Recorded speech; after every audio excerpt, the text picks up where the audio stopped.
Voilà, donc je vais vous entretenir du lien social à l'ère numérique. Alors, je vais développer trois idées, en fait. Donc, une première idée autour de la promesse de la société de communication qui s'est effondrée. Ah oui, d'accord, d'accord. Bon, donc, première idée autour de la promesse d'une société de la communication. Euh, et je vais vous montrer, enfin, pas vous montrer, je n'ai pas le temps de vous montrer, mais disons que ça s'est effondré. Ensuite, la deuxième idée, c'est que dans la société contemporaine, la question des réseaux sociaux, enfin, le fait des réseaux sociaux, alors réseaux sociaux numériques, disons que je vais appeler ça réseaux sociaux, et les plateformes numériques, en fait, ça domine ça domine actuellement l'écosystème numérique. Et puis, ça engendre de la désinformation. Donc, c'est un peu la deuxième idée. Et puis, la troisième idée, c'est celle de l'hyperconnexion. Donc, cette idée qu'on est hyper connecté, comme on le disait tantôt, là, qu'on est hyper connecté complètement. Et je vais la relier, donc c'est peut-être là où je vais être plus dans le cœur du colloque d'aujourd'hui. Je vais lier cette notion d'hyperconnexion à la notion, au fait, en fait, de l'oubli de l'expérience intérieure. Donc, alors, ça, je ne vais pas développer tout de suite, j'y arrive dans 2 minutes. Alors, donc, première idée autour des promesses de la société de la communication, simplement pour rappeler que à la fin du 20e siècle, en fait, plusieurs analystes, j'y étais, j'ai publié un livre qui s'appelait L'explosion de la communication. C'est mon best-seller parmi tous les livres que j'ai écrits. Et donc, je participais en fait de cette idée d'une éventuelle société de la communication. Donc, cette idée que finalement, les technologies d'information et de communication étaient de plus en plus prégnantes et que donc cette société de la communication tout azimut, du partage d'informations par Internet, donc c'était pour nous amener à une espèce d'espérance d'émancipation. Alors, je fais court parce que je sais que le temps passe extrêmement vite ici. Donc, simplement pour dire que au fil des ans, au fil, je dirais, du 21e siècle, on s'est aperçu que ces technologies dites d'information et de communication se sont avérées davantage des technologies de manipulation et quel était mon deuxième mot? Enfin, de toute façon, des technologies de désinformation, de manipulation. Et donc, j'en arrive à ma deuxième idée. Deuxième idée que dans ce qu'on peut appeler, puisque tantôt Raymond parlait de perspective écosystémique, donc si j'introduis l'idée de l'écosystème médiatique, donc évidemment, dans l'écosystème médiatique aujourd'hui, il n'y a pas que les médias qu'on connaît depuis la moitié du 20e siècle, il y a aussi toutes ces nouveaux dispositifs, toutes les applications des téléphones intelligents, bon, etc. Donc, on est dans un environnement qui est dominé par les réseaux sociaux. Pourquoi je parle de ça? Parce qu'effectivement, on dit qu'aujourd'hui, on s'intéresse à l'idée de créer des liens sociaux. Donc, évidemment, la question, c'est est-ce que le numérique nous permet de créer des liens? Bien sûr que ça nous permet de créer des liens, mais simplement, je veux aujourd'hui lancer un espèce de cri d'alarme en disant attention, attention, soyons vigilants. Alors, juste une espèce d'exemple de base, cette fameuse métaphore des amis. Hein? Dans le fond, quand on est, par exemple, sur Facebook, on parle des amis. En fait, ce n'est pas des amis, c'est des contacts. C'est des contacts. Maintenant, l'entreprise a décidé de désigner ça, désigner le contact par ami, c'est bon pour le marketing, bon, etc. Alors, je veux simplement dire que lorsque un internaute, un individu qui communique par ce réseau social s'adresse à ses amis. Donc, lui ou elle pense qu'elle s'adresse à tous ses amis. Eh bien, non. Elle va s'adresser juste aux contacts qui vont être sélectionnés par l'algorithme qui est derrière. Donc, il faut toujours avoir ça en tête, qu'on est un petit peu, voilà, donc 5 minutes, on est finalement toujours dans l'illusion. Je vais tout de suite passer à ma troisième idée. Donc, juste avant, peut-être pour terminer sur la deuxième idée, qu'est-ce que je voulais dire? C'était cette idée de désinformation. Alors, je ne sais pas si quelques-uns d'entre vous ont vu l'émission Les Décrypteurs du 4 mars dernier, qui était un spécial sur l'intelligence artificielle. Je vous encourage à aller la voir. On peut la voir par tout.tv. Là.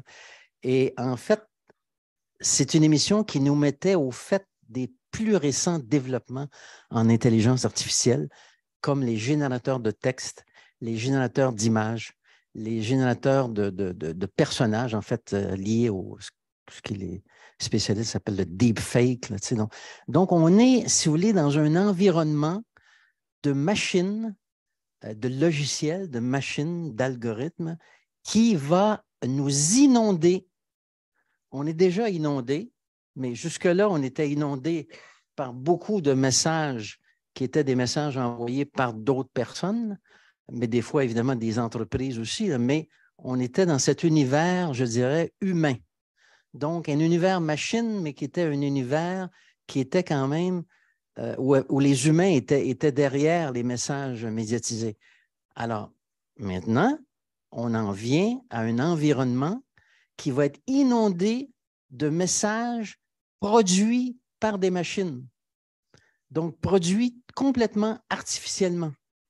Donc, on va être dans un univers où ça va être extrêmement difficile de distinguer le vrai du faux. C'est déjà un certain travail qu'on a à faire maintenant, mais je vous annonce que d'ici moins de 5 ans, on va être inondé. C'est pour ça que même certains analystes commencent à dire qu'il y a peut-être un espoir, c'est celui, dans le fond, de se déconnecter de tout cet univers-là et finalement de retrouver finalement les liens intimes.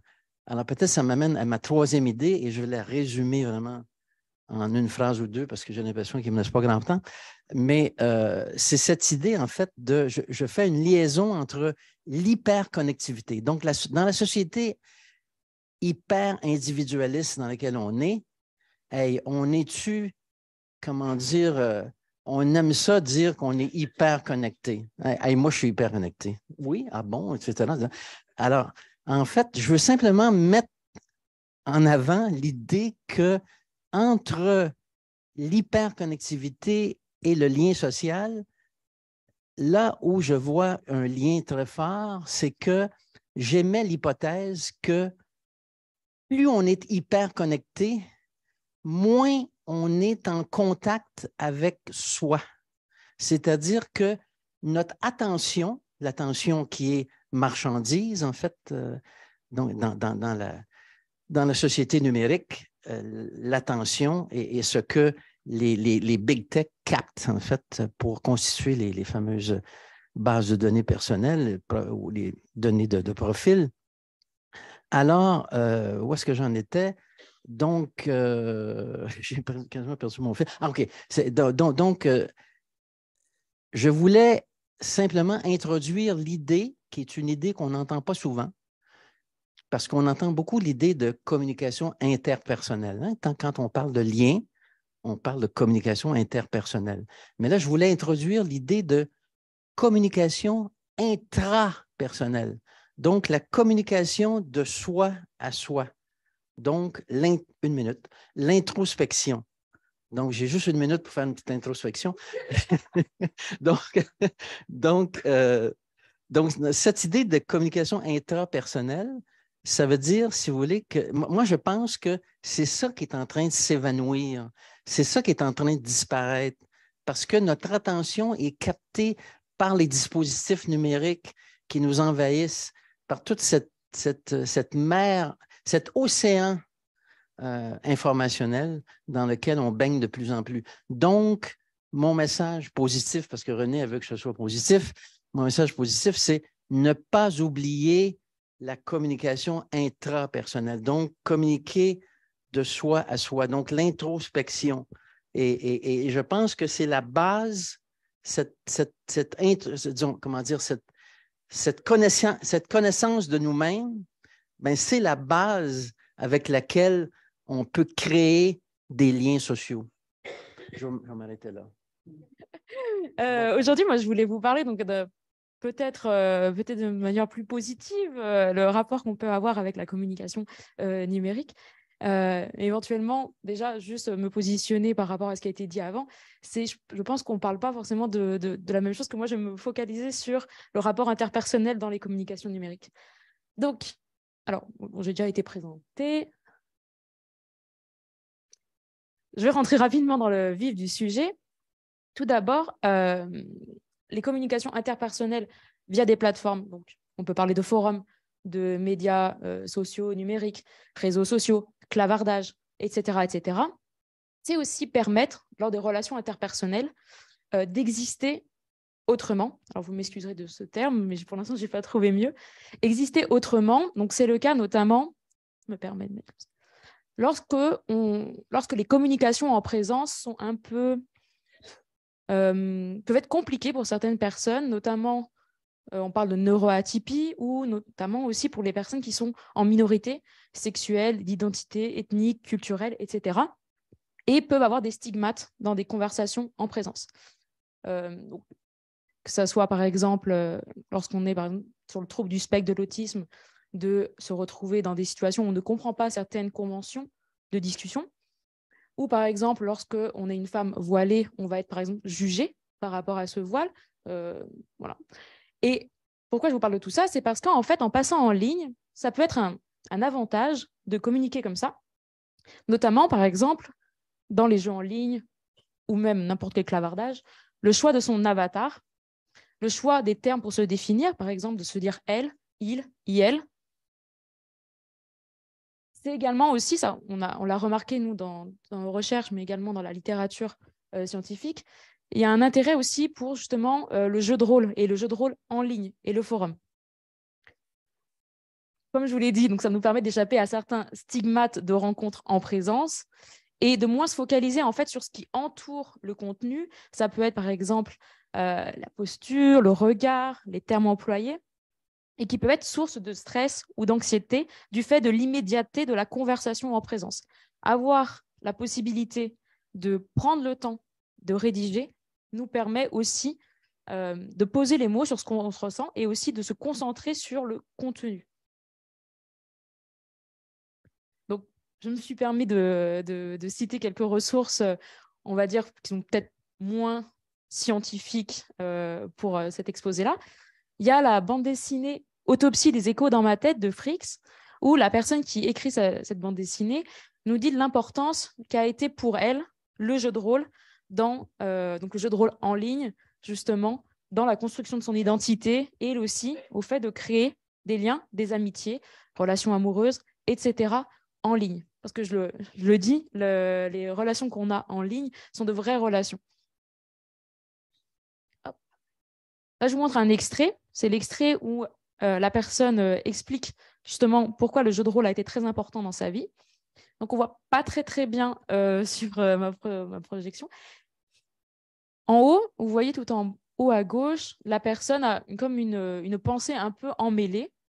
Et en fait, au moment où elle découvre le jeu de rôle, elle peut se raconter une histoire, présenter autre chose que ce que les personnes voient d'elle en présence. Donc, je remettrai peut-être éventuellement à la fin de la présentation. Donc là, c'est ce qu'elle dit à la dernière page. Contrairement à l'oral, à l'écrit, j'ai le temps de m'organiser, d'organiser des pensées, de les rendre intelligibles avant de les laisser sortir. Non. Je vous recommande aussi le podcast de France Culture, oui, c'est France Inter, Le Code a changé, le mythe du geek, où en fait Marion Coville, qui est une personne du trouble du spectre de l'autisme, est interviewée. parce qu'elle avait rebondi, c'est une chercheuse, maître de conférence à l'université de Poitiers, il me semble. Elle avait réagi à un article qui avait dit que les sociétés numériques nous rendaient tous un peu autistes. Alors justement, c'est un problème de formuler comme ça. Et elle a rebondi en disant non, non, déjà, non. Et ensuite, elle explique son rapport, justement, et le rapport qui a été documenté des personnes neuroatypiques, notamment sur ces plateformes-là. Et là aussi, on vient à autre chose qui est non négligeable avec les relations interpersonnelles qui se font via le numérique, c'est la création en fait de cultures, des cultures, qui ne sont pas exclusives en fait à la culture que vous pouvez avoir en présence. Dans le sens que je suis en train de vous dire, c'est que en se retrouvant en ligne, on partage certains codes, on partage certaines références culturelles, notamment les mèmes sont des références, enfin les mimes ou les mèmes, dépend comment on prononce, sont des références culturelles qu'on peut partager. Il y a également des façons de parler qui peuvent être différentes et qui peut effectivement, d'un point de vue extérieur, paraître très hermétique pour des personnes non initiées. Cela n'empêche pas que ce sont des cultures qui existent, c'est pas parce que c'est numérique que ça n'existe pas. Donc, voilà. C'est ce que je viens de dire, j'ai noté tout. Donc on en vient finalement au plus important de ce que je voulais dire sur ces relations interpersonnelles numériques, c'est que ce sont des vraies relations. Des vraies relations donc, dont les effets en fait, sont souvent minimisés, que ce soit des relations amicales ou amoureuses peuvent être minimisées parce que c'est en ligne. Ou de même, à l'inverse, les effets négatifs sont parfois encore minimisés. Je donne l'exemple du cyberharcèlement. Mais éteins ton téléphone, enfin, tu ne vas plus être harcelé, c'est fini, tu vas pouvoir retourner dormir et bien manger. Non, le cyberharcèlement, ça existe, c'est conscient, c'est tout aussi digne d'intérêt que le harcèlement qu'on peut avoir en présence. Donc voilà, en insistant sur le fait qu'en ligne et sans effet sont différents, évidemment. Et éventuellement, je voulais vous parler un peu de ce que nous on fait en recherche sur la paire aidance. Alors tout d'abord, petit point sur la paire aidance. Je pense que vous connaissez déjà ce concept. On va dire que c'est un concept dans les années 70 qui est apparu en psychiatrie. C'est l'idée qu'une personne qui a vécu une situation de trouble psychique comme la schizophrénie serait probablement plus à même d'aider quelqu'un qui se trouve dans la même situation, histoire de l'accompagner aussi dans le rétablissement. Donc nous, on s'était posé cette question-là, notamment pour la question de en ligne, justement, comment s'organise la paire aidance, notamment en cas de troubles mentaux comme la dépression avec la pandémie, etc. Troubles mentaux divers et variés. Mais également, la paire aidance pourrait aussi se faire, notamment vu qu'on a étudié les jeux vidéo, du mentorat. Par exemple, le fait en tant que joueur, on peut s'auto-gérer, si vous me permettez l'expression, s'auto-mentorer pour avancer dans un jeu. Donc, on s'était penché en fait sur plusieurs types de paire aidance. La paire aidance institutionnelle ou la paire aidance formelle qui se fait en ligne. Donc là, on a plus affaire à des personnes qui connaissent le milieu numérique, mais qui sont formées à aider à prendre en charge, notamment lorsque quelqu'un ne va pas bien sur un Discord, sur un clavardage de Twitch, sur est-ce qu'on peut avoir des commentaires de vidéos, par exemple YouTube, etc. Donc, communication en ligne. Et vont aider ces personnes. Et un autre pan de notre recherche, c'est également la paire aidance informelle, notamment, tout simplement, des personnes qui parlent entre elles sur différents supports, notamment les jeux en ligne et Discord, dans le cas du jeu vidéo.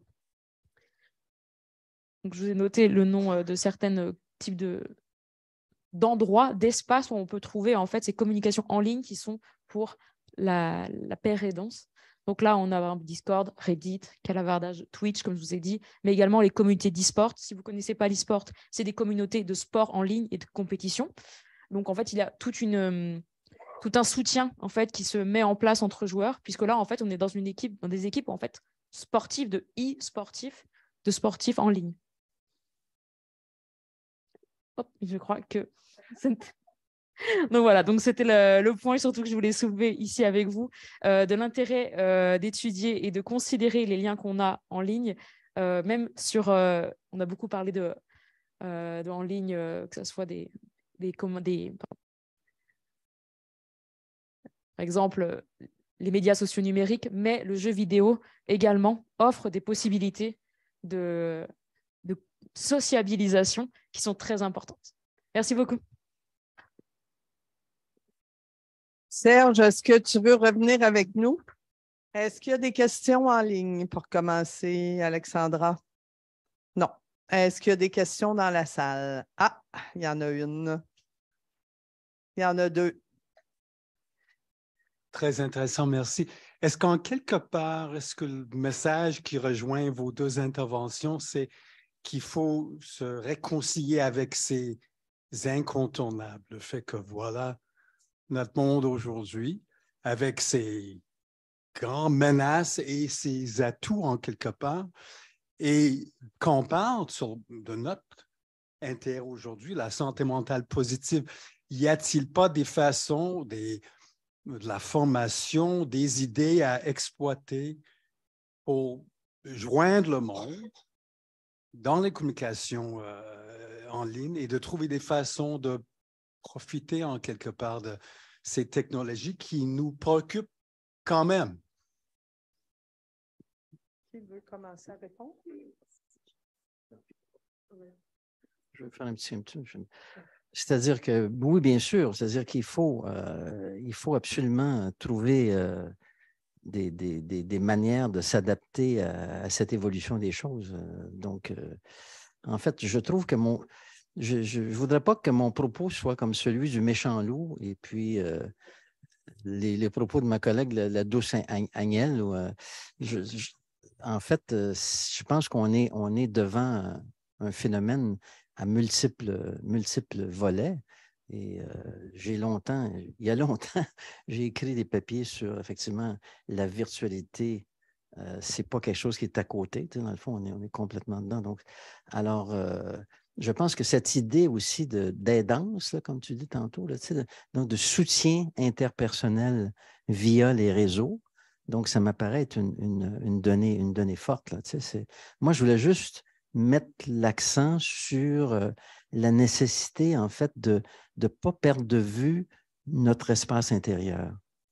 Bon, mais c'est entendu, ne pas perdre de vue notre espace intérieur pour communiquer en ligne. Tu vois? Oui, je pense après qu'on est d'accord tous les deux sur le point qu'il faut prendre au sérieux, en fait, tout simplement. Les médias sociaux numériques, les endroits les espaces de clavardage sont à prendre au sérieux de manière générale. Voilà, donc je vous ai parlé par exemple du cyberharcèlement, par exemple, de balayer ce problème d'une main. C'est pas sérieux, c'est clairement pas sérieux. C'est quelque chose qu'il faut prendre en considération, de même que l'attention qui est prise des utilisateurs et utilisatrices des plateformes, c'est quelque chose à penser. Après, effectivement, là, on est peut-être moins dans la question interpersonnelle et la création de liens. Peut-être que la question des attentions qui est prise sur les utilisateurs est encore un niveau peut-être plus au niveau des entreprises aussi, parce que ce sont des entreprises aussi, n'oublions pas aussi que lorsqu'on parle du numérique, on a affaire à des entreprises et ça peut mêler à d'autres questions, notamment juridiques, notamment politiques. J'ai peut-être juste un petit exemple pour illustrer ce que tu viens de dire. C'est sur l'emprise comme on dit au Québec, des compagnies. En France, on dit les sociétés, les entreprises. Enfin, j'ai essayé il y a quelques mois de annuler mon abonnement téléphone cellulaire. Là, c'est le contexte français. Hein. Vous ne pouvez pas imaginer la difficulté qui est posée à l'utilisateur pour ne pas se déprendre. C'est inimaginable. Je ne vais pas vous détailler, puis ça prendrait le reste de la journée, mais c'est inimaginable. Il a fallu à un moment donné que je comprenne que ça ne pouvait pas se faire par téléphone, ça ne pouvait pas se faire en ligne, ça pouvait se faire juste par courrier recommandé avec preuve de réception. C'était la seule façon. Et là, ça prenait un dispositif qui prenait 2 mois. Donc, tout ça pour mettre en avant l'idée que, effectivement, disons, l'ancrage que les entreprises numériques ont de plus en plus sur nous. Voilà. Mais Je veux pas être négatif.